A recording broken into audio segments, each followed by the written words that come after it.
ಶಿಡ್ಲಘಟ್ಟ ತಾಲೂಕಿನ ಚಿಕ್ಕದಾಸರಹಳ್ಳಿ ಗ್ರಾಮದಲ್ಲಿ ಶ್ರೀ ಬ್ಯಾಟರಾಯನ ಸ್ವಾಮಿ ದೇವಾಲಯವು ಶತಮಾನಗಳ ಇತಿಹಾಸ ಹೊಂದಿದ್ದು ಭಕ್ತರಿಗೂ ದೊಡ್ಡ ಆಸ್ಥಾನವಾಗಿ ಪರಿಣಮಿಸಿದೆ. ಸ್ಥಳೀಯ ಕುರುಬ ಜನಾಂಗದ ಜನರು ಮತ್ತು ಭಕ್ತಾದಿಗಳು ಈ ದೇವಾಲಯವನ್ನು ವಿಶೇಷವಾಗಿ ಪೂಜಿಸುತ್ತಾರೆ. ಈ ದೇವಾಲಯದ ಮೂಲದ ಬಗ್ಗೆ ಹಲವು ಕಥೆಗಳು ಪ್ರಸಿದ್ಧವಾಗಿದೆ. ಬ್ಯಾಟರಾಯ ಸ್ವಾಮಿ ದೇವರು ಮಲೆ ಮಹದೇಶ್ವರ ಸ್ವಾಮಿ ಹಾಗೂ ಕಾಳಭೈರವ ಸ್ವರೂಪ ಎನ್ನಲಾಗುತ್ತಿದೆ. ಈ ದೇವಾಲಯವು ಹಲವಾರು ಪುರಾತನ ಶಿಲಾಲೇಖನಗಳೊಂದಿಗೆ ಹಳೆಯ ಶೈಲಿಯ ವಾಸ್ತುಶಿಲ್ಪವನ್ನು ಹೊಂದಿದೆ. ಭಕ್ತರು ತಮ್ಮ ಸಂಕಷ್ಟಗಳು ನಿವಾರಣೆಯಾಗಲು ಈ ದೇವರಲ್ಲಿ ನಂಬಿಕೆ ಇಡುತ್ತಾರೆ. ಪ್ರತಿ ವರ್ಷ ಹೋಳಿ ಹುಣ್ಣಿಮೆಯ ಸಂದರ್ಭದಲ್ಲಿ ಬ್ರಹ್ಮರಥೋತ್ಸವ ವಿಜೃಂಭಣೆಯಿಂದ ನಡೆಯುತ್ತದೆ. ಇದರಲ್ಲಿ ಸಾವಿರಾರು ಭಕ್ತರು ಸೇರಿ ದೇವರ ರಥವನ್ನು ಎಳೆಯುತ್ತಾರೆ. ಬ್ರಹ್ಮರಥೋತ್ಸವದ ಪ್ರಮುಖ ಆಕರ್ಷಣೆ ಭಕ್ತಾದಿಗಳು ತೇರಿಗೆ ಬಾಳೆಹಣ್ಣು ಸಮರ್ಪಿಸಿ ದೇವರ ಆಶೀರ್ವಾದ ಪಡೆಯುತ್ತಾರೆ. ಅಲಂಕರಿಸಿದ ರಥದಲ್ಲಿ ಶ್ರೀ ಬ್ಯಾಟರಾಯ ಸ್ವಾಮಿಯನ್ನು ದೇವಾಲಯದ ಸುತ್ತಲೂ ಸಂಚಾರ ಮಾಡಿಸಲಾಗುತ್ತದೆ. ಭಕ್ತರು ಪಲ್ಲಕ್ಕಿಯಲ್ಲಿ ದೇವರ ಮೂರ್ತಿಯನ್ನು ಮೆರವಣಿಗೆ ಮಾಡುತ್ತಾರೆ. ಬ್ಯಾಟರಾಯ ಸ್ವಾಮಿ ಬ್ರಹ್ಮರಥೋತ್ಸವದಲ್ಲಿ ಸುತ್ತಮುತ್ತಲಿನ ಗ್ರಾಮಸ್ಥರು ಆಗಮಿಸಿ ಪರಶೆ ಜಾತ್ರಾ ಮೇಳದಲ್ಲಿ ಪಾಲ್ಗೊಂಡು ವ್ಯಾಪಾರ ವಹಿವಾಟು ಮಾಡಿ ಪರಶೆಯನ್ನು ಸಂಭ್ರಮದಿಂದ ಆಚರಣೆ ಮಾಡಿಸುತ್ತಾರೆ. ಈ ಬ್ರಹ್ಮರಥೋತ್ಸವವು ಅನೇಕ ದಶಕಗಳಿಂದ ಭಕ್ತರನ್ನು ತಣಿಸುತ್ತಾ ಬಂದಿದೆ. ಈ ದಿನ ಭಕ್ತಾದಿಗಳು ತಮ್ಮ ಕುಟುಂಬ ಸಮೇತರಾಗಿ ದೇವರ ದರ್ಶನಕ್ಕೆ ಬರುತ್ತಾರೆ ಮತ್ತು ತಮ್ಮ ಮನಸ್ಸಿನಲ್ಲಿ ಶ್ರದ್ಧೆ, ಭಕ್ತಿ ಹಾಗೂ ನಂಬಿಕೆಯನ್ನು ವೃದ್ಧಿ ಮಾಡಿಸಿಕೊಳ್ಳುತ್ತಾರೆ. ಹಲವು ರಾಜಕೀಯ ಗಣ್ಯರು, ಜನಪ್ರತಿನಿಧಿಗಳು ಇಂದು ದೇವರ ದರ್ಶನ ಪಡೆದು ಬ್ರಹ್ಮರಥೋತ್ಸವದಲ್ಲಿ ಪಾಲ್ಗೊಂಡು ದೇವರ ಕೃಪೆಗೆ ಪಾತ್ರರಾದರು. ಮಧ್ಯಾಹ್ನ 2 ಗಂಟೆಗೆ ತಹಶೀಲ್ದಾರ್ BN ಸ್ವಾಮಿ, ಶಾಸಕ BN ರವಿಕುಮಾರ್ ಅವರು ಬ್ರಹ್ಮರಥೋತ್ಸವಕ್ಕೆ ಚಾಲನೆ ನೀಡಿದರು. ಕಾಂಗ್ರೆಸ್ ಮುಖಂಡರು ರಾಜುಗೌಡ, ಪುಟ್ಟು ಆಂಜನಪ್ಪ ದೇವಾಲಯಕ್ಕೆ ಭೇಟಿ ನೀಡಿ ದೇವರ ದರ್ಶನ ಪಡೆದು ದೇವರ ಕೃಪೆಗೆ ಪಾತ್ರರಾದರು.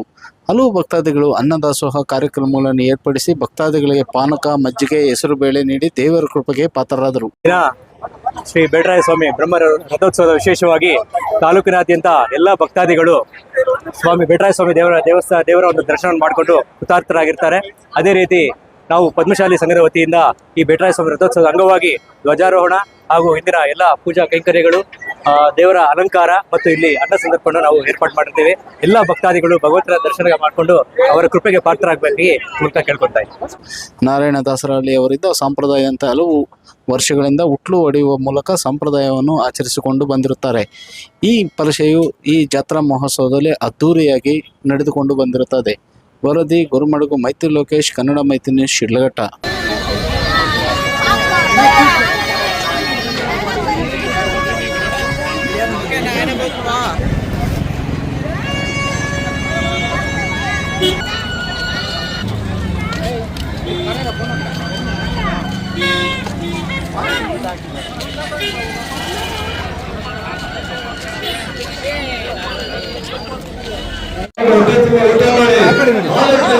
ನಾರಾಯಣದಾಸರಹಳ್ಳಿ ಗ್ರಾಮದ ಬುಚ್ಚಪ್ಪನವರು ಮಕ್ಕಳು, ಮೊಮ್ಮಕ್ಕಳು ವಿಶೇಷವಾಗಿ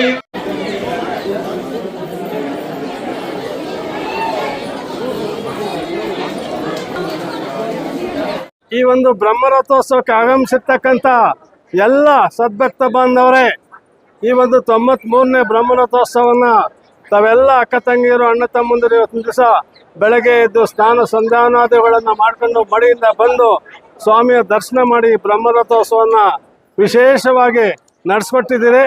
ಹಾಗಾಗಿ ತಮಗೆಲ್ಲ ಆ ಬ್ಯಾಟರಾಯ ಸ್ವಾಮಿ ಒಳ್ಳೆ ಆರೋಗ್ಯ ಕೊಳ್ಳಿ, ಭಾಗ್ಯ ಕೊಳ್ಳಿ ಅಂತೇಳಿ ಬಯಸೋದ್ರ ಜೊತೆಗೆ ಈ ನಮ್ಮ ಮೈತ್ರಿ ಲೋಕೇಶ್ ಅವರು ಗೊರಮಡುಗು ನೋಡಿ, ನಮ್ಮ ಹತ್ತಿರದ ಸ್ನೇಹಿತರಾದಂಥ ಲೋಕೇಶ್ ಅವರು ಈ ಒಂದು ಸುದ್ದಿಯನ್ನು ಇವತ್ತು ಏನು ನಮ್ಮ ಚಿಕ್ಕದಾಸರಹಳ್ಳಿ ಗ್ರಾಮದಲ್ಲಿ ಬ್ರಹ್ಮರಥೋತ್ಸವ ನಡೆದಿದೆ, ಈ ಒಂದು ಕಾರ್ಯಕ್ರಮ ಇಡೀ ತಾಲೂಕು, ಇಡೀ ಒಂದು ನಮ್ಮ ಜಿಲ್ಲೆಗೆ ಈ ಸುದ್ದಿಯನ್ನು ಮುಟ್ಟಿಸ್ತಕ್ಕಂಥ ಒಂದು ಕಾರ್ಯಕ್ರಮಕ್ಕೆ ಅವ್ರು ಬಂದಿದ್ದಾರೆ. ಅವ್ರು ಹೋದ ವಾರ ನನಗೆ ಸಿಕ್ಕಿದ್ರು, ನಾನು ಬರ್ತೀನಿ. ದೇವಸ್ಥಾನದ ವಿಶೇಷ ಪುಷ್ಕರಣಿ ಆಗಿರ್ತಕ್ಕಂಥ ವಿಶೇಷ ಸ್ವಾಮಿಯ ಒಂದು ಜಮೀನಲ್ಲಿ 12 ಎಕರೆಯಲ್ಲಿ 5,000 ಗಿಡ, 5,000 ಸಿಂಗಾಪುರ್ ಕಂಪ್ನಿಯವರು ಬಂದು 5,000 ಗಿಡ ಹಾಕೊಟ್ಟಿರ್ತಕ್ಕಂಥ ಒಂದು ಕಾರ್ಯಕ್ರಮವನ್ನು, ಹಾಗೆಯೇ ಟೈಟಾನ್ ಕಂಪ್ನಿ, ಟಾಟಾ ಕಂಪ್ನಿಯವ್ರು ಬಂದು ಪುಷ್ಕರಣಿ ಕೆಲಸವನ್ನು ಅಭಿವೃದ್ಧಿ ಮಾಡಿಕೊಟ್ಟಿರ್ತಕ್ಕಂಥ ಒಂದು ಕೆಲಸಗಳನ್ನೆಲ್ಲ ನೋಡಿ ನಾನು ಸುದ್ದಿ ಮಾಡಬೇಕು, ಬರ್ತೀನಿ ಅಂತ ಹೇಳಿದ್ರು. ಅದೇ ಪ್ರಕಾರ ಮಾತಿನ ಪ್ರಕಾರ ಬಂದು ಇವತ್ತು ಸುದ್ದಿಯನ್ನು ಮಾಡ್ತಾ ಇದ್ದಾರೆ. ಅವ್ರು ನಿಮ್ಮೆಲ್ಲ ಪರವಾಗಿ ವಿಶೇಷವಾದ ಚಪ್ಪಾಳೆಯೊಂದಿಗೆ ಧನ್ಯವಾದಗಳನ್ನು ಬಯಸಿ ಈ ಒಂದು ಮುಂದಿನ ಕಾರ್ಯಕ್ರಮ ಆಲೋಟೋತ್ಸವವನ್ನು ನಡೆಸೋಕ್ಕೆಲ್ಲ ಸಜ್ಜಾಗೋಣ. ನಮಸ್ಕಾರ.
ಮತ್ತೆ ನಾವು ಕಾಯಿ ಬಿಟ್ಕೋಬೇಕು ಅಂತ ಹೇಳಿದ್ರೆ ಊಟಕ್ಕೆ ಹೋಗಿ ಇರೋರು ಹೊಟ್ಟೆ ಹಸಿರೋರು ಊಟಕ್ಕೆ ಹೋಗಿ ಊಟ ಮಾಡಿರೋರು ಈ ಆಲೋಚನೆ ವೀಕ್ಷಣೆ ಮಾಡಿ ದಯವಿಟ್ಟು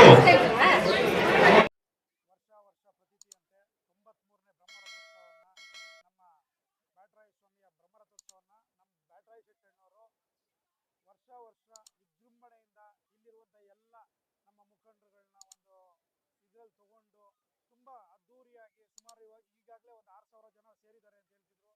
ಸಂಜೆವರೆಗೂ ಇನ್ನೂ ಒಂದು 4,000 ಜನ ಸೇರಿದ್ದಾರೆ. ಒಟ್ಟಾರೆ ಒಂದು 10,000 ಜನ ವರ್ಷ ಈ ಜಾತ್ರಾ ಮಹೋತ್ಸವಕ್ಕೆ ಆಗಮಿಸ್ತಿದ್ದಾರೆ. ಮುಂದಿನ ದಿನಗಳಲ್ಲಿ ಆ ಬ್ಯಾಟರಾಯ ಸ್ವಾಮಿ ಈ ಕ್ಷೇತ್ರ ಏನಿದೆ ಒಂದು ಒಳ್ಳೆಯ ಕ್ಷೇತ್ರ ಆಗಿ ಖಂಡಿತ ಒಂದು ಹೊರ ಹೊಮ್ಮುತ್ತೆ ಅನ್ನೋ ಒಂದು ನಂಬಿಕೆಯೂ ಇದೆ. ಅದಕ್ಕೆ ನಾನು ಮುಖ್ಯವಾಗಿ ಮೊದಲನೇ ಭಕ್ತನಾಗಿ ಇಲ್ಲಿ ಹೇಳ್ತಿದ್ದೀನಿ, ಈ ಒಂದು ದೇವಸ್ಥಾನದ ಜೀರ್ಣೋದ್ಧಾರಕ್ಕೆ ಬ್ಯಾಟರಾಯ ಶೆಟ್ಟಣ್ಣವ್ರ ಜೊತೆಗೆ ಆ ಭಗವಂತನಲ್ಲಿ ಇವತ್ತು ದೇವಸ್ಥಾನದ ಮುಂದೆ ಹೇಳ್ತಿದ್ದೀನಿ, ನನ್ನ ಸಂಪೂರ್ಣ ಸಹಕಾರ ಇದರ ಅಭಿವೃದ್ಧಿಗೆ ಇರುತ್ತೆ ಅನ್ನೋದ್ರ ಮುಖಾಂತರ ಈ ಒಂದು ಮಾತು ಹೇಳ್ತಿದ್ದೀನಿ. ಮುಂದಿನ ಒಂದು ಬ್ರಹ್ಮರಥೋತ್ಸವದಷ್ಟೊಳಗಡೆ ಇನ್ನೂ ಏನೇನೆಲ್ಲ ಕೆಲಸ ಕಾರ್ಯಗಳು ಆಗೋದಿದೆ, ಆ ಭಗವಂತ ನಮ್ಮಂಥವ್ರು ಇನ್ನೆಲ್ಲ ಸೇರಿರುವಂಥ ಭಕ್ತಾದಿಗಳು, ಇದಕ್ಕೆ ಸುಮಾರು ಸಾವಿರಾರು ಭಕ್ತಾದಿಗಳಿದ್ದಾರೆ, ಅವ್ರಿಗೆಲ್ಲ ಬಹಳ ವಿಜೃಂಭಣೆಯಾಗಿ ಸಾವಿರಾರು ಸಂಖ್ಯೆಯಲ್ಲಿ ಭಕ್ತರು ಇಲ್ಲಿ ಸೇರಿ ರಥೋತ್ಸವನ ಭಗವಂತ ನೆರವೇರಿಸ್ಕೊಳ್ತಾ ಇರೋಂಥದ್ದು. ಹೋಳಿ ಹುಣ್ಣಿಮೆ ಶುಭ ದಿನ. ದೇಶಾದ್ಯಂತ ಈ ವರ್ಷದ ಕೊನೆಯ ಹಬ್ಬವಾಗಿ ನಮ್ಮ ಎಲ್ಲ ಹಿಂದೂಗಳು ಸಹ ಆಚರಣೆ ಮಾಡುವಂತ ಒಂದು ದಿನ. ದುಷ್ಕೃತ್ಯಗಳು, ದುಶ್ಚಟಗಳು, ರಾಕ್ಷಸಿ ಗುಣಗಳು, ರಾಕ್ಷಸರ ವಧೆಯಾಗಿ ಲೋಕ ಕಲ್ಯಾಣಕ್ಕೆ ಶಿವ ಪಾರ್ವತಿಯರ ಸಮೇತ ಒಂದು ದೊಡ್ಡ ಮಟ್ಟದ ಸಂಭ್ರಮ ಸಡಗರ, ಮನುಕುಲ ಚೆನ್ನಾಗಿರ್ಬೇಕು ಅಂತ ಒಂದು ವಾತಾವರಣ ಸೃಷ್ಟಿಯಾದಂತ ದಿನ. ಈ ಹುಣ್ಣಿಮೆ ದಿನ ಎಲ್ರಿಗೂ ಭಗವಂತ ಶುಭ ತರಲಿ, ಸಂತೋಷ ತರಲಿ. ವಿಶೇಷವಾಗಿ ಬ್ಯಾಟರಾಯ ಸ್ವಾಮಿ ಈ ಭಾಗದ ರೈತರ ಆರಾಧ್ಯ ದೈವವಾಗಿ, ತಿರುಪತಿ ವೆಂಕಟರಮಣ ಸ್ವಾಮಿ ದೇವರಿಗೆ ಎಷ್ಟು ಅಚ್ಚುಮೆಚ್ಚು ತಿರುಪತಿ, ಅದೇ ರೀತಿ ಇಲ್ಲಿ ಬ್ಯಾಟರಾಯ ಸ್ವಾಮಿ ದೇವಸ್ಥಾನ ಸಹ ಶಿಡ್ಲಘಟ್ಟ ನಗರ ಮತ್ತು ಸುತ್ತಮುತ್ತಲ ಗ್ರಾಮಗಳಿಗೆ ಅಷ್ಟೇ ಅಚ್ಚುಮೆಚ್ಚಿನ ದೇವರು. ಈ ಪುಣ್ಯಕ್ಷೇತ್ರಕ್ಕೆ ಎಲ್ಲರೂ ಹೆಚ್ಚಿನ ಸಂಖ್ಯೆಯಲ್ಲಿ ಆಗಮಿಸ್ತಾ ಇರೋಂಥದ್ದು ದಿನೇ ದಿನೇ.